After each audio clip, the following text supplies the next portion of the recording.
Oh, hey, I didn't see you there. Okay, I'm just kidding. Hey, everybody, welcome back to my channel. And my name is Bobbi. If you're new here, hi, how are you? Please come over here and hit the subscribe button. Please and thank you. I'm not always wearing a black lipstick, so it's fine. Just go ahead, subscribe. We'll do other looks later. Okay. So today I am working in the Jaclyn Hill Volume 2 palette again, and I created this half moon golden cut crease, and it just didn't seem like enough of a mood for me, so I went ahead and added some black lipstick to it, okay?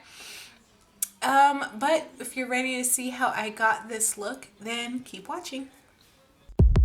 Hey, so I'm jumping right into the tutorial with this one.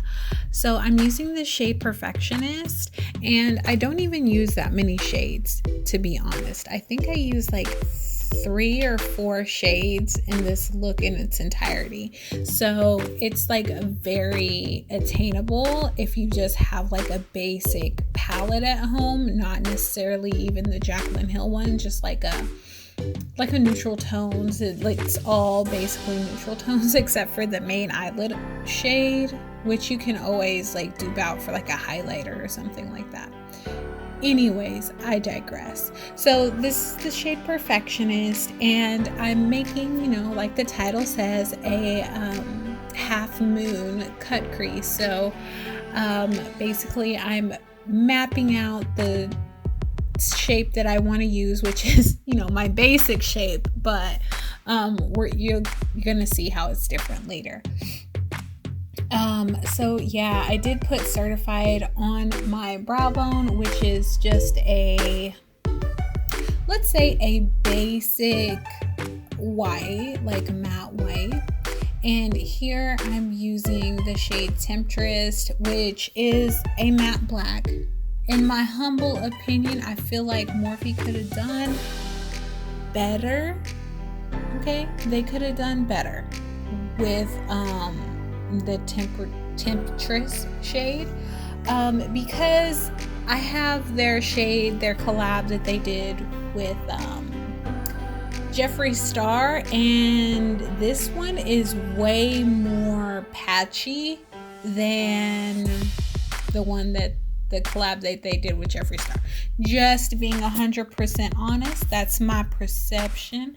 It's just merely an observation, child. Okay? But let's be clear, like, they could have done better. Come on now, Morphe. Let's get it together. I'm gonna need everybody to have cohesiveness throughout, their whole palette. So this is the LA Girl Glide On Gel Liner, and for the price, this is pigmented. It is very, very black, and it doesn't, I think I've mentioned it before, but it doesn't like melt like all kinds of other like drugstore eyeliners do. This one does not. Okay, so I just like rim my waterline, all of it, with that, and then smudge it out nice and good with the same brush that I used Temptress on. It's just a very, very small detail kind of blending brush, and just like I'm kind of bringing it at least halfway down my eyelids, my lower eyelid space.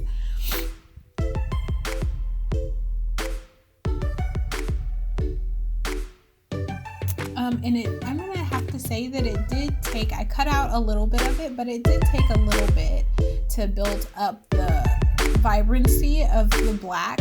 So I feel like if you have a better black, I wouldn't use the Temptress shade that's in the Jaclyn Hill Volume 2 palette if you have a better one.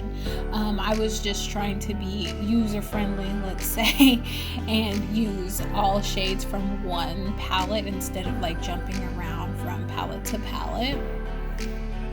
And this is also still the shade Perfectionist. Like I said, I didn't use that many shades. So yeah, blend. I don't know what else to tell you guys other than blend, and try not to look at my fucking forehead that doesn't have makeup on it, okay? Thanks. And also I take Perfectionist on my lower lash line. You guys will see later, or if you paid attention to the thumbnail has Perfectionist kind of lower, like into my little sunken in hole that I call an under eye. Okay, it's down that far. Okay, so basically I just go back and forth a lot, and I cut some of it out, but actually it didn't take very long to do this eye look. It took maybe about 30 minutes, including the struggle eye. Okay, so trust me, this eye look doesn't even take that long, but I went for like a more of an avant-garde kind of shape. Who uses that fucking word anymore? Anyways, now that I've become highfalutin all of a sudden, talking about avant-garde. So yeah, basically you just keep going back and forth, blah, blah, blah. I'm going to be quiet so I can drink some water.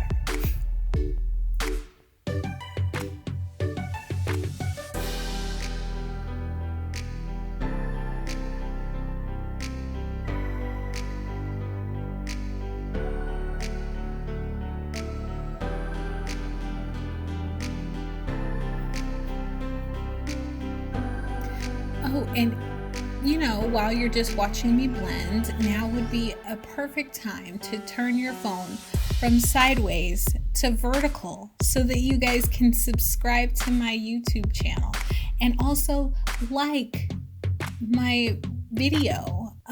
Please, I really appreciate it. So yeah, basically I'm just doing the same thing back and forth a lot, so I cut that out. And this is the Loreal Infallible Full Wear Concealer, which is very dry for my under eye, so I don't use it for my under eye. I actually literally only use this for my eyeshadow primer, basically, because it sets down pretty dry on its own. So there's a little tip if you're looking for a new concealer for your eyes instead of eyeshadow primer, or you just like super dry, like if you're a young buck or something and you don't have all the moisture taken away from you already, you can use this concealer. It's actually super full coverage. So if you're into that as a super full coverage foundation look and eyeshadow, blah blah blah, this would be good for that. So I'm trying to circulate. You know how normally for a half cut crease or a cut crease you'll kind of go outward? Now I'm going inward with a semi-circle kind of situation. So it will be like a half moon, let's say. So after that I take shade Talia and just pack all over, and I have to go back and forth a lot from the palette with the brush onto my eyelid, just because Talia is more of a pressed glitter than an eyeshadow. You can't really pick it up very well, pick it up on your brush.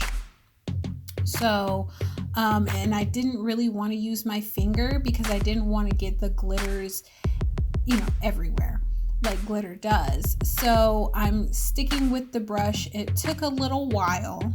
Okay, it did take a little while, but I think it's well worth it for how beautifully the glitter turns out. And in my opinion, this is one of the best shades in the palette.